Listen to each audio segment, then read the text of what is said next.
10 గంటలకు ఒకడు వస్తాడు, నేడే జరిగిన మర్డర్, నేడే జరిగిన కథ అంటాడు.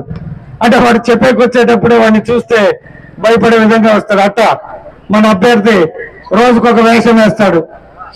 నేను అనుకున్నా అతను చాలా మొండోడు, ధైర్యవంతుడు, రాజకీయాన్ని రాజకీయంగా చేస్తాడు, కాబట్టి రాజకీయాన్ని రాజకీయంగా ఎదుర్కోవాలి అని నేను కూడా రాజకీయానికి వచ్చా.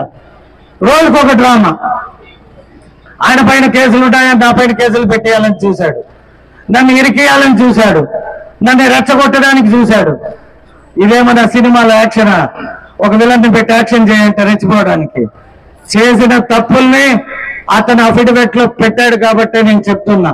ఆ కేసులు ఏమి ప్రతిపక్షంలో ఉండి నేను పెట్టినవి కాదు, లేదా మా నాయకులు పెట్టినవి కాదు, లేదా మా దొరబాబన్నో, మా ఎంపీ గారు, మా హేమలత గారు, లేదా మా ఏఎస్ మనోహర్ అన్న పెట్టినవి కాదు. సాక్షాత్తు కాంగ్రెస్ పార్టీ కేసులు పెట్టింది. ఆ కేసుల హిస్టరీ మొత్తం చూడండి మీరు. కాబట్టి ఎప్పుడు ఎదుటోడు గురించి మాట్లాడుకోవడం కంటే కూడా మీకు తెలియాలి అని చెప్పా.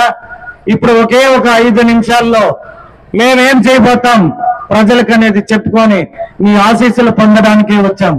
కాకపోతే వాళ్ళు ఆడే ఆటలో వాళ్ళకి మేము ఎలాగైనా గుణపాఠం చెప్పాలి కాబట్టి ప్రజలకి ధైర్యం చెప్పడానికి ఇవన్నీ చెప్పా. ప్రతిరోజు బెదిరింపులు.